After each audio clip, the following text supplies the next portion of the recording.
raison pour laquelle nous pouvons louer le Seigneur. Romains chapitre 7, versets 5 à 13. Car lorsque nous étions dans la chair, les passions des péchés provoqués par la loi agissaient dans nos membres, de sorte que nous portions des fruits pour la mort. Mais maintenant, nous avons été dégagés de la loi, étant morts à cette loi sous laquelle nous étions retenus, de sorte que nous servions dans un esprit nouveau, et non selon la lettre qui a vieilli. Que dirons-nous donc? La loi est-elle péché? Loin de là. Mais je n'ai connu le péché que par la loi, car je n'aurais pas connu la convoitise si la loi n'eût dit « Tu ne convoiteras point », et le péché, saisissant l'occasion, produisit en moi par le commandement toutes sortes de convoitises, car sans loi le péché est mort. Pour moi, étant autrefois sans loi, je vivais, mais quand le commandement est venu, le péché a repris vie et moi je suis mort. Ainsi, le commandement qui conduit à la vie s'est trouvé pour moi conduire à la mort, car le péché saisissant l'occasion me séduisit par le commandement et par lui me fit mourir.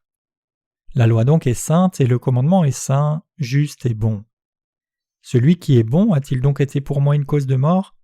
Loin de là, mais c'est le péché afin qu'il se manifeste comme péché, en me donnant la mort par ce qui est bon et que, par le commandement, il devienne condamnable au plus haut point.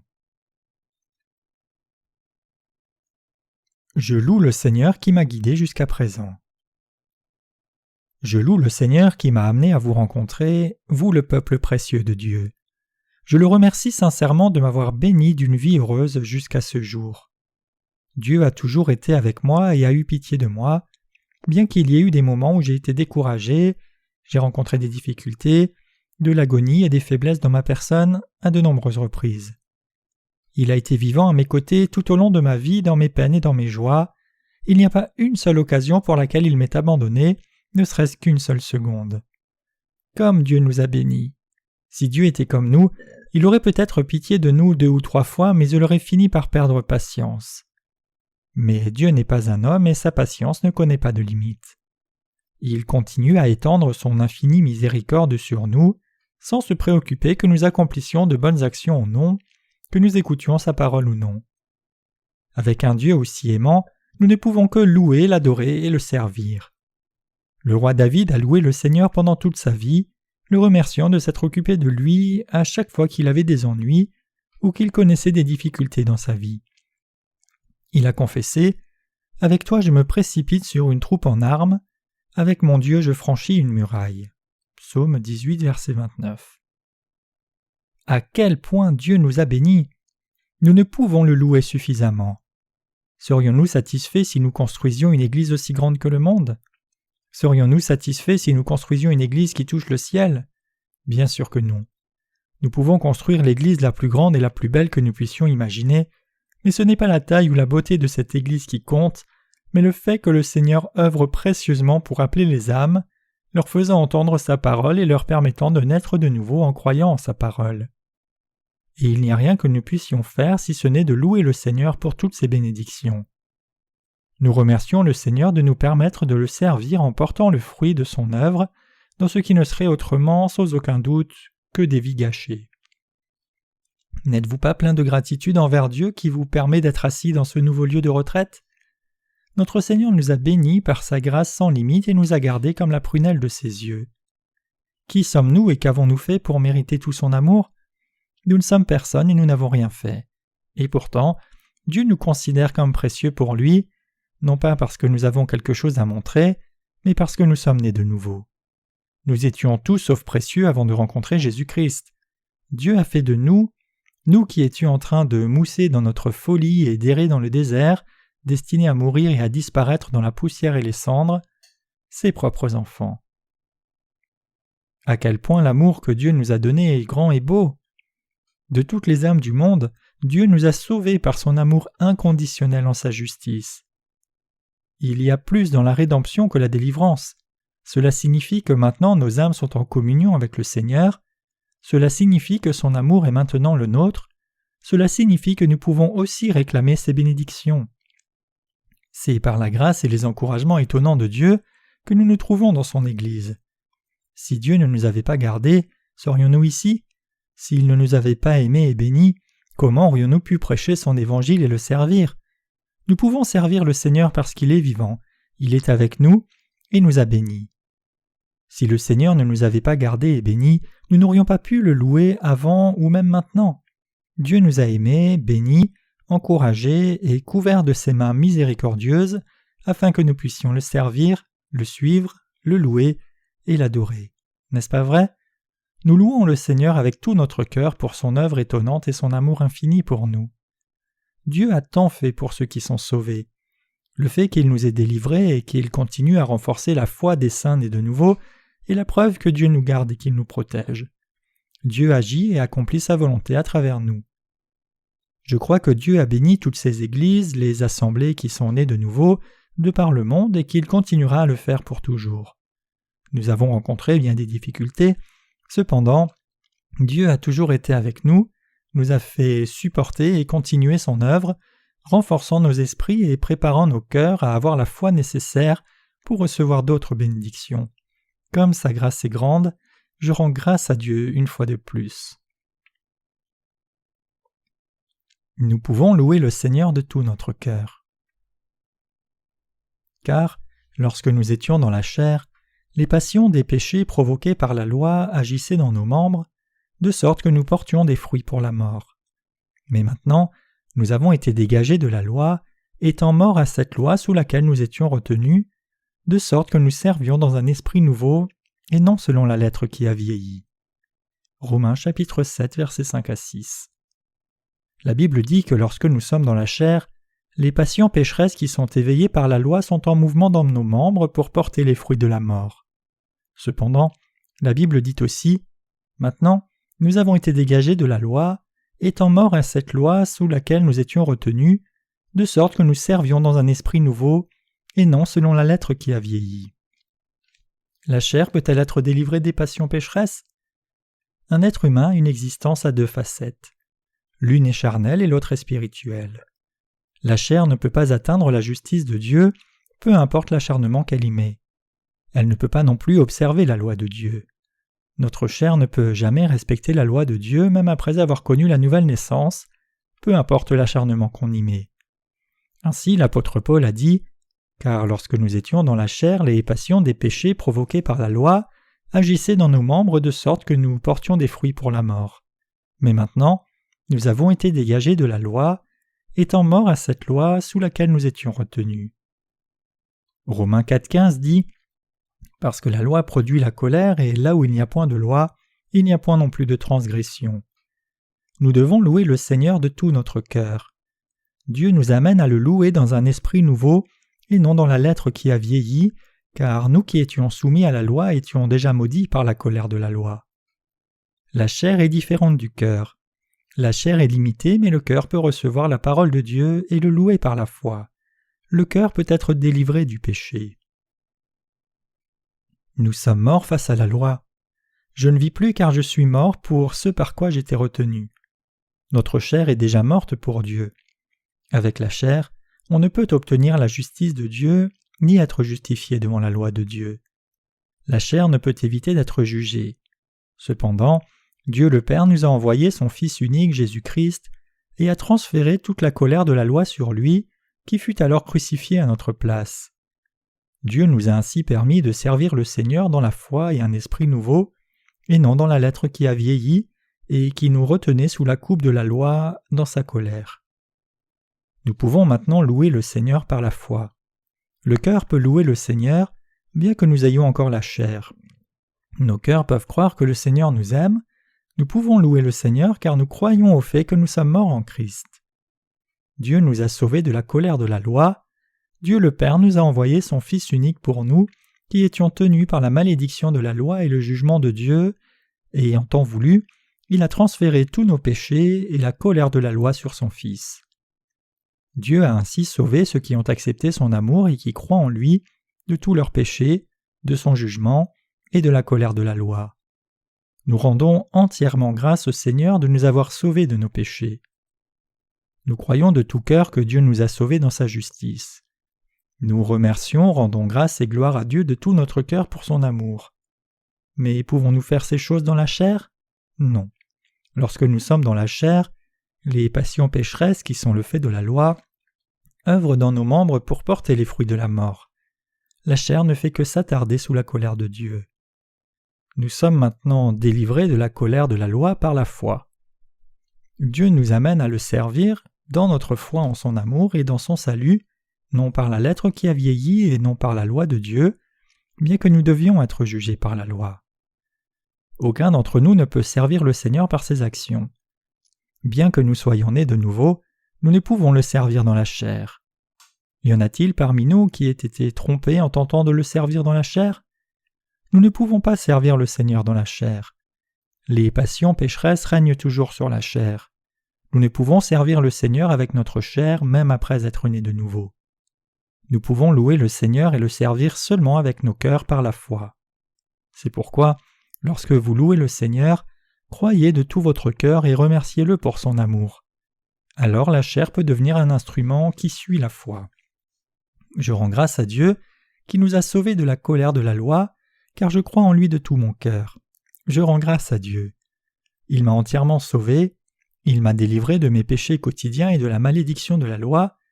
Qu'il ne subsiste aucun doute, le Seigneur nous a sauvés. Malgré toutes nos faiblesses et nos failles, Dieu nous a sauvés car il nous aime. N'est-il pas merveilleux que Dieu nous rende justes malgré toutes nos failles? N'est-il pas merveilleux qu'il fasse de nous ses serviteurs? Nous pouvons louer le Seigneur car il nous a sauvés de la colère de la loi. Nous pouvons servir le Seigneur avec l'esprit et dans nos cœurs. Nous pouvons suivre le Seigneur. Nous pouvons remercier le Seigneur qui nous a délivrés de nos péchés et de la colère. Lui rendez-vous grâce? Notre salut ne montre-t-il pas à quel point nous sommes faibles? Combien de fois avons-nous échoué à vivre selon sa volonté bien que nous ayons essayé de notre mieux? Combien de fois nous sommes-nous vantés? Combien de faiblesses avons-nous? Nous ne pouvons jamais louer le Seigneur avec notre chair et nos actions, ni maintenant ni à l'avenir. Nous rendons grâce à Dieu pour ce qu'il a fait dans nos cœurs. Nous pouvons seulement louer le Seigneur avec nos cœurs et notre foi. Nous ne pouvons louer le Seigneur avec la chair. Notre propre justice finit par être réduite en pièces quand nous suivons le Seigneur. Le monde de l'esprit et celui de la chair doivent être séparés. C'est la séparation de l'esprit et de la chair. Croyez-vous cela? Il est inutile pour nous d'essayer dans la chair. Lorsque nous chantons, nous nous réjouissons, nous louons, nous croyons. Lorsque nous suivons et rendons grâce de tout notre cœur, notre chair peut servir le Seigneur en cédant à notre cœur.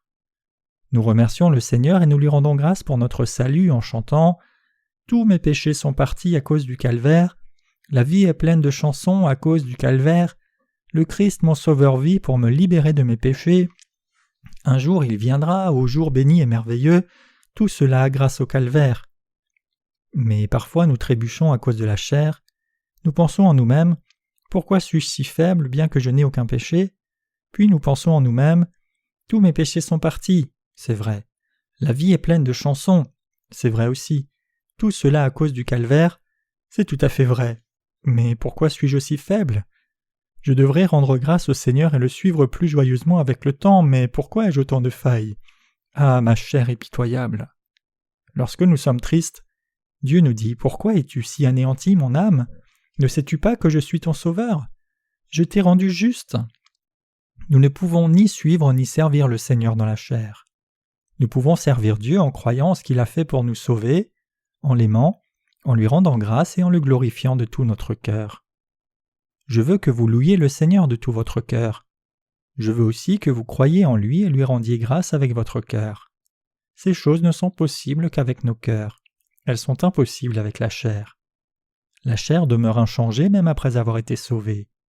Ce que l'apôtre Paul dit dans le passage précédent s'applique avant et après avoir été sauvé. La parole de Dieu est la même pour ceux qui ont été sauvés et ceux qui ne l'ont pas été. Avez-vous continué à plaire au Seigneur avec la chair après avoir été sauvé? Avez-vous continué à plaire à Dieu avec la chair après avoir été sauvé? Pensez-vous que vous puissiez faire plaisir au Seigneur parce que vous seriez différent des autres et que vous serviez le Seigneur plus qu'eux? Ceux qui sont remplis de leur propre justice tomberont un jour dans un fossé. Il y a des gens qui sont déjà tombés dans le fossé et dans une fosse à purin.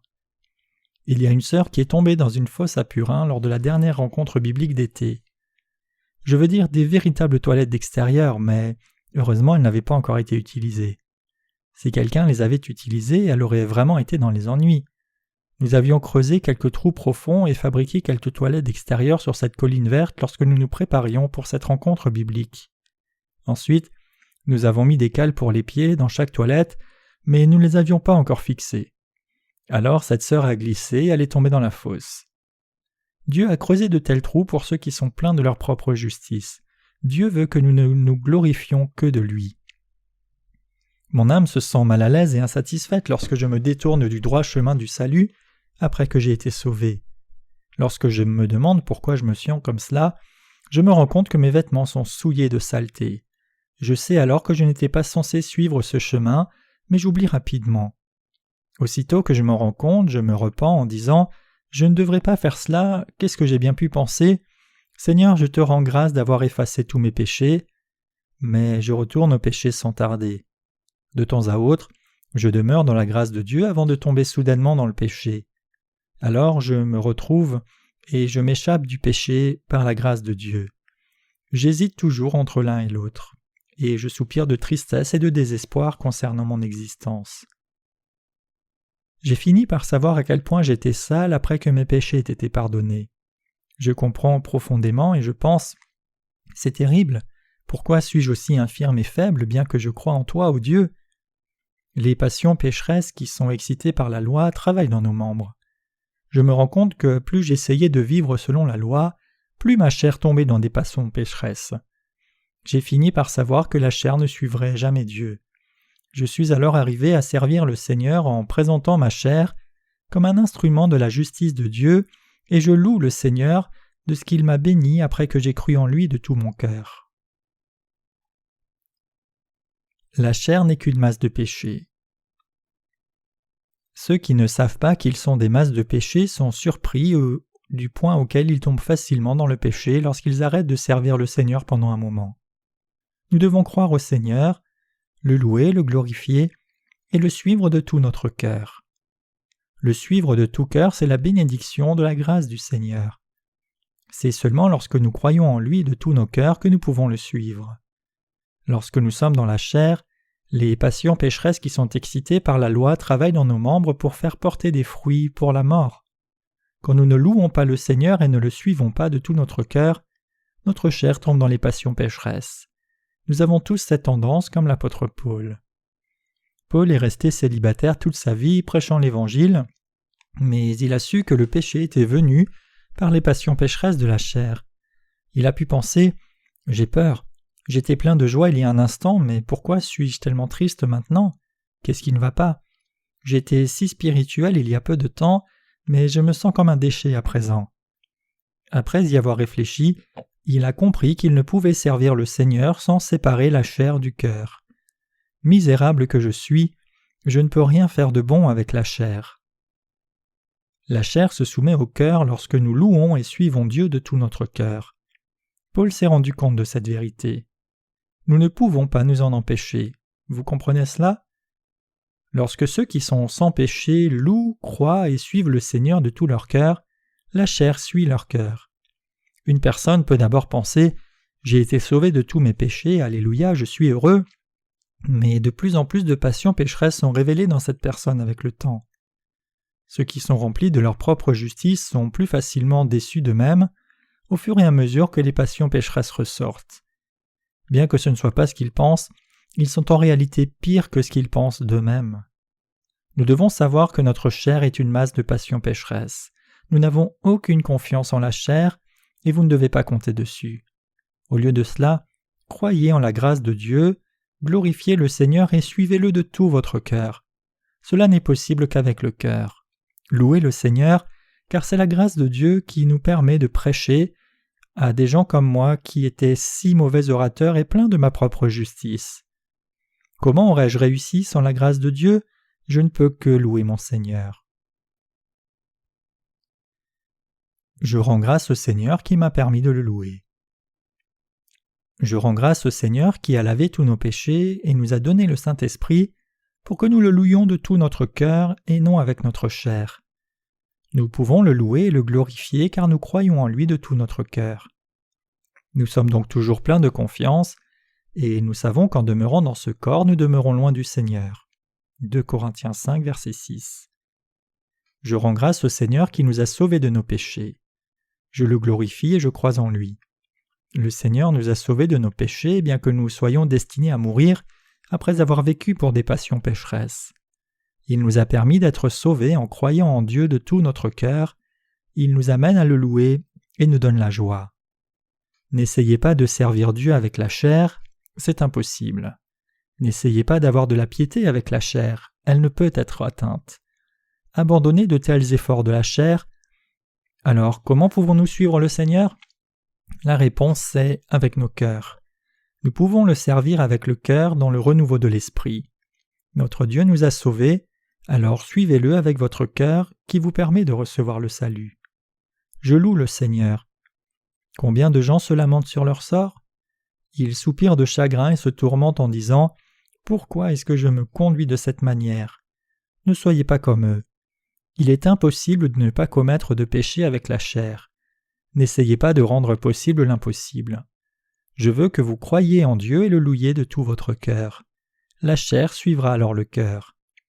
Avez-vous essayé de suivre le Seigneur avec votre chair pendant longtemps après avoir été sauvé ? Avez-vous un problème du fait que l'on suppose ce que vous faites ? Si tel est le cas, vous avez essayé de suivre le Seigneur avec votre chair, mais pas avec votre cœur. Savez-vous ce que disent ceux qui me critiquent et me manquent de respect ? Ils rient de moi en se moquant. Mais je leur souris simplement parce que je sais qu'ils ne savent pas ce qui se passe en moi. Je peux prêcher l'Évangile car Dieu a déjà lavé tous mes péchés. Si le Seigneur n'avait pas lavé tous mes péchés, je serais jugé et je serais mort pour le Seigneur. Dieu nous a rendus parfaits en nous unissant à l'Esprit Saint. Il a fait de nous ceux qui le louent, il nous a fait vivre avec des esprits reconnaissants, il nous a fait nous réjouir de ses bénédictions. Gloire au Seigneur. Gloire au Seigneur qui a fait de nous ses enfants, que la gloire soit à lui et seulement à lui. Il n'est jamais trop tard. N'accordez aucune confiance à votre chair. Les passions pécheresses sortent de nous à la moindre occasion. La chair veut toujours la priorité devant la volonté de Dieu. C'est pourquoi il est seulement possible de suivre la volonté de Dieu par la foi. Ce n'est pas possible avec la chair. Ne vous trompez pas, même après avoir été sauvé, il est toujours possible de tomber sous la coupe de la chair malgré notre salut, parce que nous savons que la chair est imparfaite et faible. Nous sommes des gens de l'esprit, des gens de foi. N'accordez aucune confiance à votre chair. Répétez après moi, « Ma chair est comme une poubelle ». Je veux que vous vous rappeliez de cela. Ne vous faites pas confiance. Nous devons croire et suivre Dieu avec nos cœurs. Je rends grâce à Dieu et je lui rends grâce de nous avoir sauvés de la colère de la loi de Dieu. Alléluia.